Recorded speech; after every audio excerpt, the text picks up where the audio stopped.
This Friday edition of a Sports Splash on ABS TV. Thank you very much for joining us for the show. It's the last one for the week. I am Ike Nwokedi, and the Olympic Games are continuous. All expectation and all eyes now on Tobi Amusan to see if she will be the one that will get us maybe on the podium, and then talk about the possibility of getting a gold medal. On the show today, we'll tell you that Nigeria's pillar of sports, Chief Agbo Ejidike, have expressed shock over the demise of Senator Ifeanyi Ubah, Enyimba FC to face FC Cologne in international friendly in Aba, and Rafael Nadal pulls out of the tennis, fourth Grand Slam of the year, the US Open, and Portugal defender Pepe has announced his retirement from the round leather game, talking about football. Now, let's begin with stories. Our first story is from the glass house of the Nigerian football, the NFF Secretariat, and with barely a month to the 2025 African Cup of Nations Group D qualifiers between Nigeria and Benin Republic. The Nigeria Football Federation, the NFF, is sharply divided over the choice of the new manager for the Super Eagles following the resignation of Finidi George on June 15th. And the reports say the NFF is finding it difficult to make a final choice between French coach Eric Chelle and Belgian Thomson Fier for the vacant position. According to multiple sources, a majority of the NFF's board members have settled for Chelle, the former head coach of Mali, due to his successful spell with the West African side, where he recorded an impressive 79% winning ratio. However, some fraction of the body who has the backing of an influential former NFF president is angling for some fear, the former head coach of Gambia. And a source said that Chelle has a win ratio of 79% with Mali national team. He has knowledge of African football, and we can take Eagles he can take Eagles to the next level. You can also look at other coaches around the world, but certainly not some fear. A source who is privy to the discussion stated in 22 games as the coach of Mali, Chelle won 14 and drew 5 and lost 3, scoring 36 goals and conceding 12 goals. He stated, however, it was claimed that some fear, who led the Gambia to their first African Cup of Nations, reaching the quarterfinals, has a lower goal percentage compared to Chelle, and could compound the problem of the Super Eagles, who has just 21% scoring ratio in the last 1 year. We hear Nigeria is drawn in Group D along with neighboring Benin Republic, Libya, and Rwanda for the 2025 African Nations Cup qualifying tournament, with a double header in September, where Nigeria takes on Republic of Benin between September 2nd and 6th at home, and away to Rwanda between September 6th and 9th. And the NFF will need to make a decision as quickly as possible in that vein. I will hear. So we'll be watching out. Let's see who's going to be the coach of the Super Eagles, the new coach after Finidi George has stepped down or was relieved of his role as the head coach of the Super Eagles, and the position is still vacant. Let's see what the NFF will be doing on that front. Now, let's tell you that Nigeria pillar of sports, Chief Donatus Agbo Ejidike, has expressed deep shock over the death of Senator Patrick Ifeanyi Ubah, late Senator Ifeanyi Ubah, who was the proprietor of FC Ifeanyi Ubah Club, and senator representing Anambra South senatorial zone in the upper chambers of the National Assembly, died last Saturday in London. And reacting to the death of the oil magnate and billionaire businessman, Nigeria pillar of sports, Chief Ejidike, described his death as a colossal loss not only to the sports community but to the entire Nnewi town, Anambra State, and Nigeria as a whole. The late publisher of Authority newspaper and other broadcasting outfitter will be remembered as a renowned sports philanthropist and great grassroots politician. Chief Ejidike recalled his personal relationship with him and how the late APC chieftain contributed to the development and the empowerment of the people in the Nnewi community, as well as his support and encouragement to the office of the Nigeria Pillar of Sports. The Nigeria Pillar of Sports added that late Ifeanyi Ubah made a remarkable investment in sports facilities and development of youth, which will remain indelible in the history of sports in Nigeria. And the former president of the Karate Federation of Nigeria prayed God to grant the family of the deceased the fortitude to bear the loss and to grant his soul eternal rest. And we say, may the soul of Senator Ifeanyi Ubah rest in peace. Moving away from that, now let's go to Aba and talk about Enyimba International. Enyimba International will this Saturday play host to an international friendly between Enyimba FC and their counterparts from Sierra Leone in the mode of FC Kalon. According to Enyimba Media, the club's sporting director Ifeanyi Ekwueme said that the CAF international friendly between the two West African club sides who are preparing ahead of a commencement of their domestic and continental engagement will hold at the Enyimba International Stadium about by 3 p.m. Freetown-based side owned by the biggest football export of Sierra Leone and former Monaco Inter Milan and Genoa striker Mohamed Kalon also participated in the Co-Cities pre-season tournament at Enugu with Enyimba. Both teams could not play each other at the Co-City Cup and so will be squaring up against each other in Aba come Saturday. Ex-international Ifeanyi Ekwueme also revealed that the highlight of the encounter will see the Enyimba boss King Kanu Papilo Nwankwo welcoming his former teammate at Inter Milan and owner of the Sierra Leone club Mohamed Kalon to Enyimba FC, as he will be joined by fellow ex-international and Enyimba board member Uche Okechukwu, among other ex-Super Eagles and Enyimba players. And football club Kalon, commonly known as FC Kalon, is a football club based in Freetown, Sierra Leone. It was founded as a Sierra Fisheries, and the club is one of the top clubs in the Sierra Leone National Premier League and played their home games at the National Stadium in Freetown. FC Kalon owner Mohamed Kalon is widely considered the most famous footballer from Sierra Leone.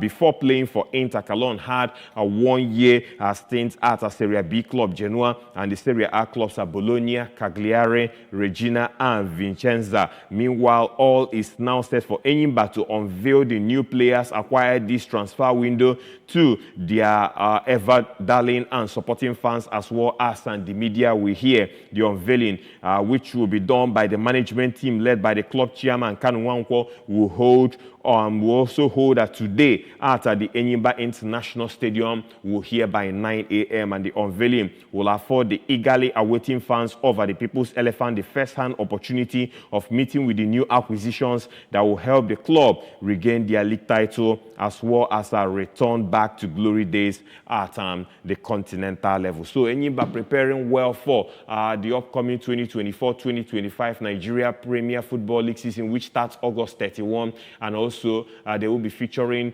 in the CAF Interclub competitions. So they are preparing well, and they will be unveiling set of players today. I guess the program is already on this morning, and then tomorrow by 3 p.m. they will be taking on FC Kalon of Sierra Leone in an international friend. They will be watching out for that. And on Monday's edition of Sports Splash, we'll talk about the aftermath of the match between Enyimba International and FC Kalon, the international friendly coming up tomorrow at the Enyimba Stadium in Aba. Let's move away from football. Let's talk about basketball. Yes, for basketball, all in the news in the past couple of days and weeks has always been about the Tigress, and the Tigress about out of the Paris 2024 women's basketball event, but not without a fight, as they lost a closely fought encounter 74-88 to Team USA. Coach Rene Wakama's led side only on Sunday became the first African side, male or female, to reach the quarterfinals of an Olympic Games after beating Canada in their final group game. Last night, the Americans raced in front in the first quarter with 26-19 points and followed up with an identical 26 points as against the Tigress 16 in a pulsating, gritty encounter in the second quarter. Ezinne Kanu and Muri Janatu Musa proved that pivotal to Nigeria's aspirations, yet the Tigresa were back on the back foot in the third quarter, losing 15-21. And Ezine Kano and Murijana Musa and also proved that pivotal once again helping the cause of the team to rise. But it was a case of too little, too late, as the Americans won the encounter by 88-74. And defeat notwithstanding, the Tigresa can be proud of the achievement at the Paris 2024 Olympics as they earned a huge salutation from their gusty performance against the Americans who progressed to the semi-finals of the basketball event of the ongoing Olympics out there in the capital city of France, being Paris. So I would say it's been a good one for the Falcon, the Tigress, and no one expected them to get this far and get into the quarterfinals and playing against a team like the United States of America. They lost at 88-74, just about 14 points. And in the last quarter, they also, the last quarter of that, it was a game of 4 quarters. The last quarter, they got the better of the U.S. team. But summing up the performances from the 4 quarters, it wasn't enough for them to usurp the United States of America, who are now through to the semi-finals of the ongoing Olympic Games. And now to football once again. This time, Nigeria players abroad. Real Sociedad striker Omar Sadiq has issued an apology over an offensive post that he made on social media at the weekend, which caused a stir. The Nigeria international posted an image depicting a middle finger, but subsequently deleted it as rumors began to swirl of the intent behind the gesture. It has been suggested that the poster was aimed at the Spanish club amid claims that he could be offloaded following an underwhelming 2023-2024 season at the Real Arena. And Sadiq only scored 3 goals in 26 La Liga appearances for Emmanuel Alguacil's side and found himself riding the pine for the final 3 months of the campaign. However, the 27-year-old has insisted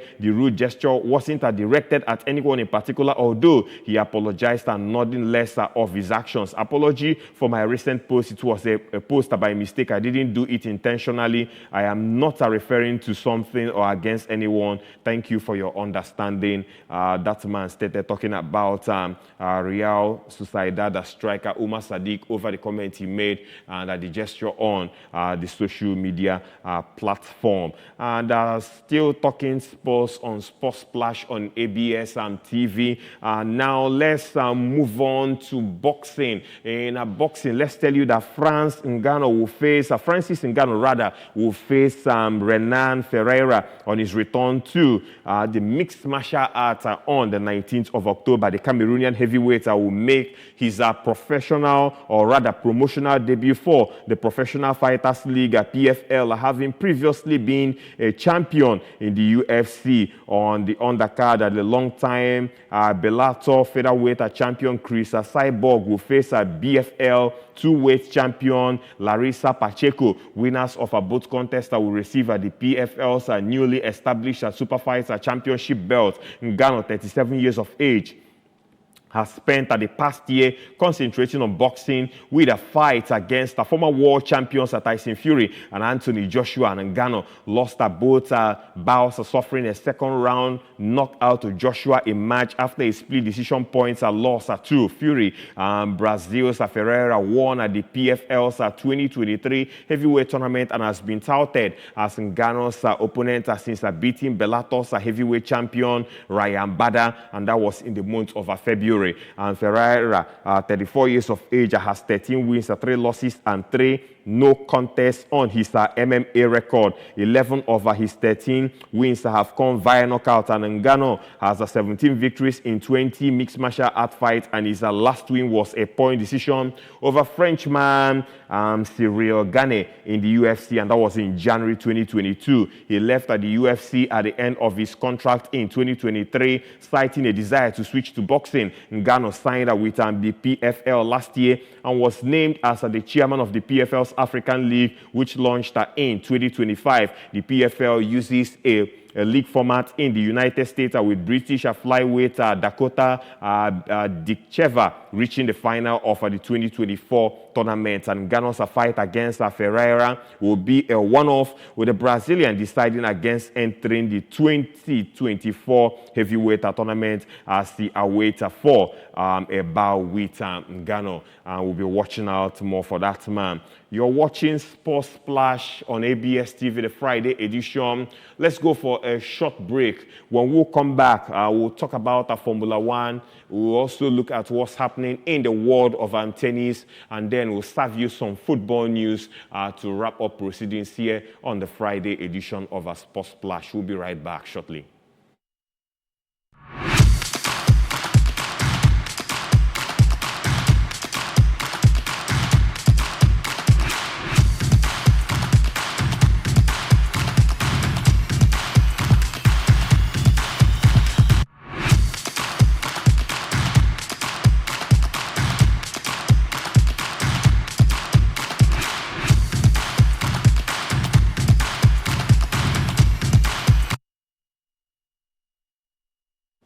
Welcome back to the show, Sports Splash Friday edition. This is the second half of the show. In the first half, we told you that the Glass House is still looking for a coach for the Super Eagles of Nigeria, and we hear that the former coach of Mali, Chelle and Somfie are the two names ringing the bell as regards, of course, filling the void left by Finidi George. But our question right now is the likes of Hervé Renard.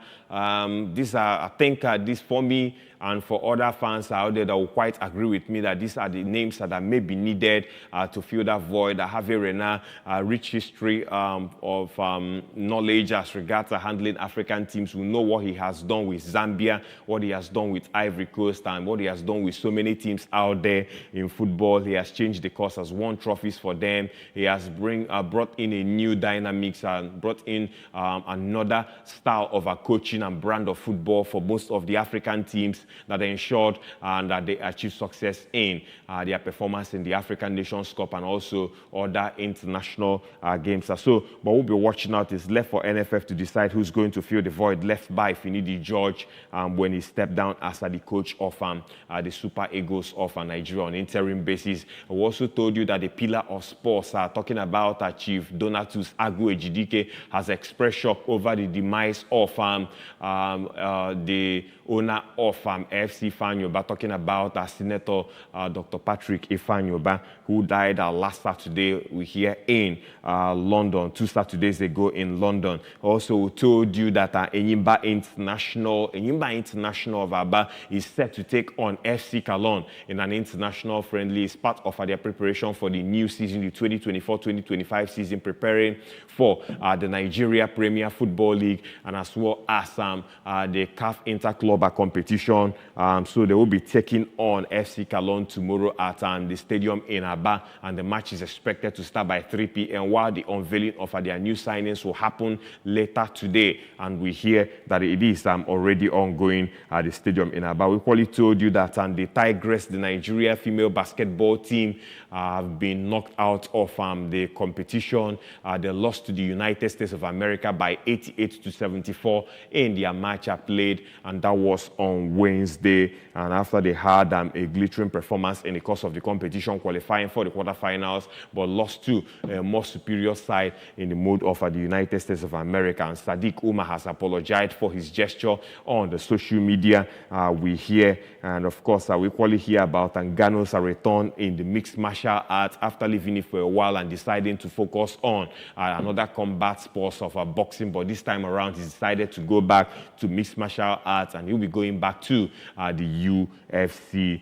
We hear. Now, moving on, let's talk about Formula One. In Formula One, the woman who complained about a Red Bull team principal Christian Horner's behavior has had her appeal against the investigation that cleared him dismissed. And she first lodged a complaint in December that contained allegations of coercive, abusive behavior and sexual harassment by Horner, 50 years of age. Red Bull cleared Horner, who has always denied the allegations of wrongdoing, in February after an internal investigation conducted by an independent lawyer. Another independent lawyer has now concluded the appeal against that decision was not upheld. In a statement, Red Bull said he had accepted and adopted the conclusions of the lawyer, and the complainant has been suspended by Red Bull since the month of March, and reports say the reason given to the employee was she had been dishonest, and Red Bull's statement on Thursday did not address her employment status.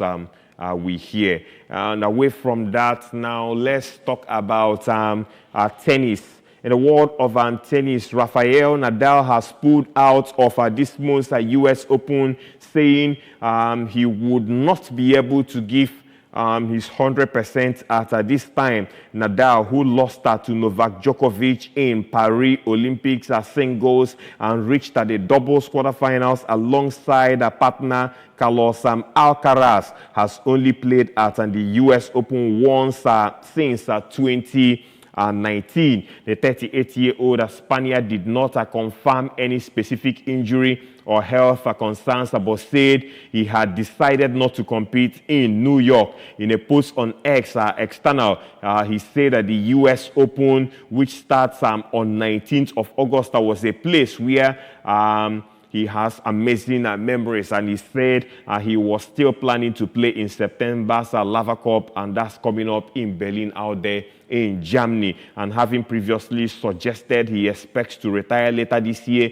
before the French Open, Nadal said it was not 100% if that will be the last time he played at Roland Garros, and he withdrew from the Australian Open in January because of an injury and did not play at Wimbledon in order to focus on the Olympic Games. And still talking about the world of tennis, British number one Katie Boulter reached the second round of the Canadian Open as compatriot Henrietta Data was knocked out in the course of the competition. We hear Boulter won in the contest 6-4, 3-6, 6-1, and that was against American Bernarda Pera, who is ranked 80th rather in the world at the Sobeys Stadium. These are in Toronto, and on Thursday she was expected to meet a Brazilian world number 22 Beatriz Haddad Mia,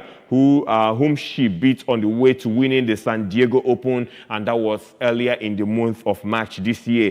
British number 3 Data went down 3-6, 6-3, 6-7 to Russia's world number 24 Diana Schneider. We hear and Data earned a place in the main draw as a lucky loser, having been taken off in a wheelchair when she retired with cramp in qualifying, and that was on Monday. And Schneider will play Poland's Magdalena Fritsch in the second round. An American former world number 1 Naomi Osaka defeated Tunisia's 9th seed Ons Jabeur 6-3, 6-1, her fifth victory over a top 20 opponent this year following her return from maternity leave. And good result for Naomi Osaka, coming back from that one and getting a result over Jabeur, and it ended at 6-3, 6-1, and that's her fifth victory over a top 20 opponent this year, and her recovery rate is up now and going for Naomi Osaka, trying to bounce back,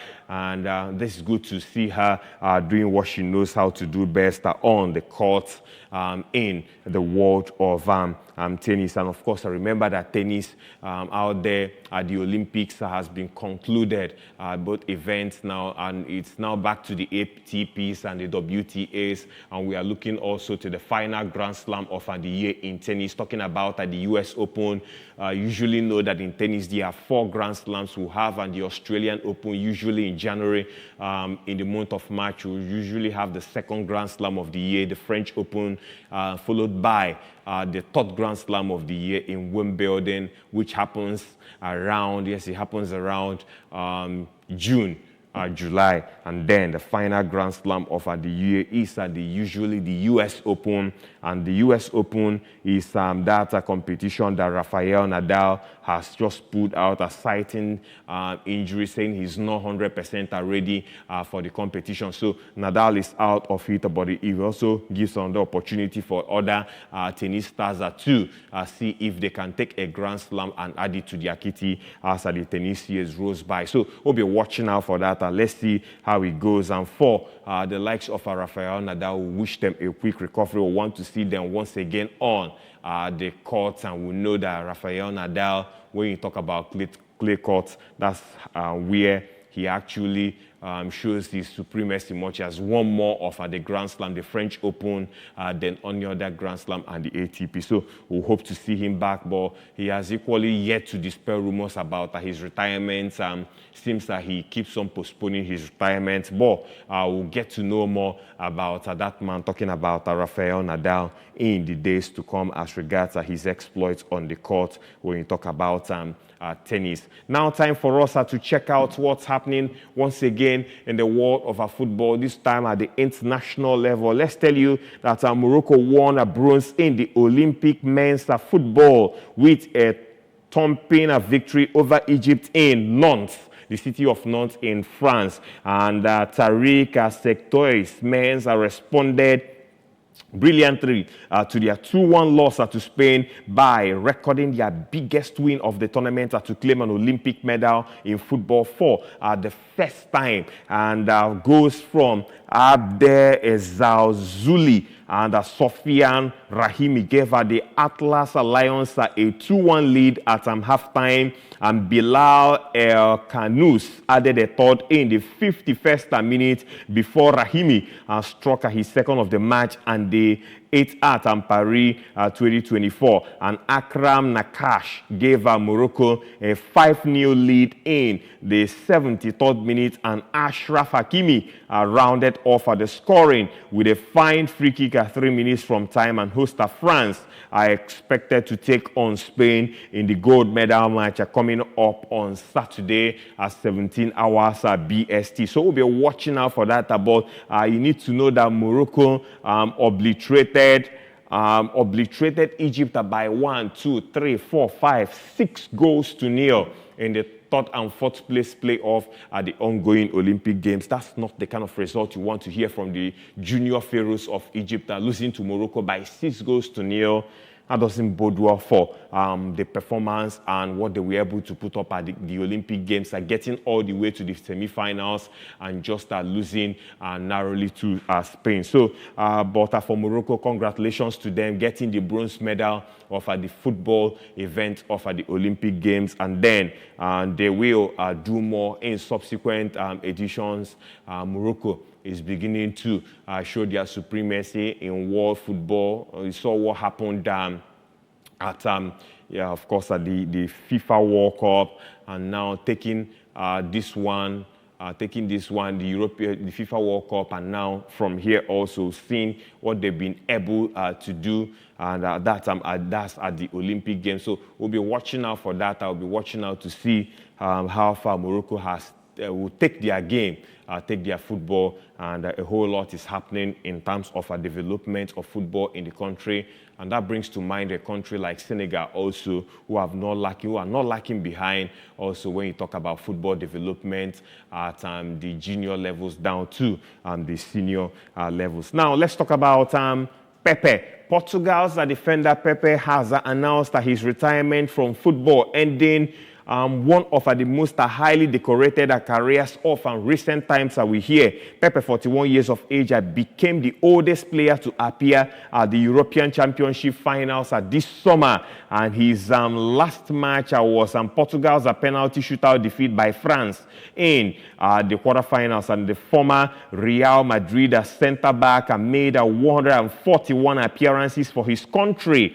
Only Cristiano Ronaldo and João Moutinho have more Portugal caps, while he also played for Porto, Besiktas, and Maritimo. An emotional Pepe thanked those who have helped him throughout his career in a 33-minute video posted online external, and that was on Thursday. And he won Euro 2016 with Portugal, and also helped to secure 3 Champions League and 3 La Liga titles during his 10-year spells.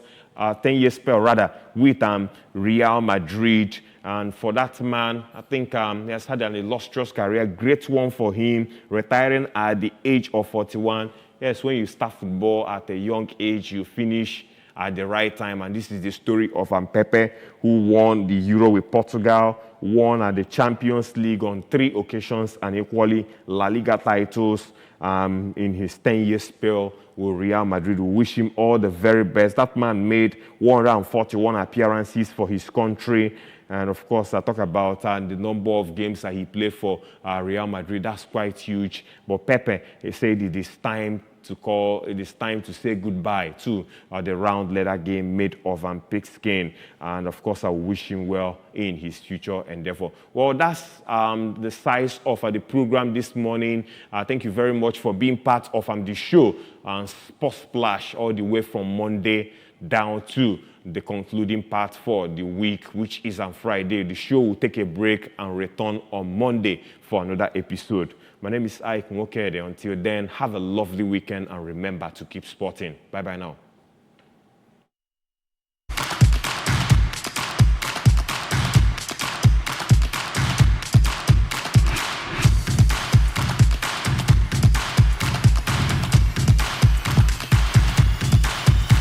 All my friends have gone home. I was thinking you can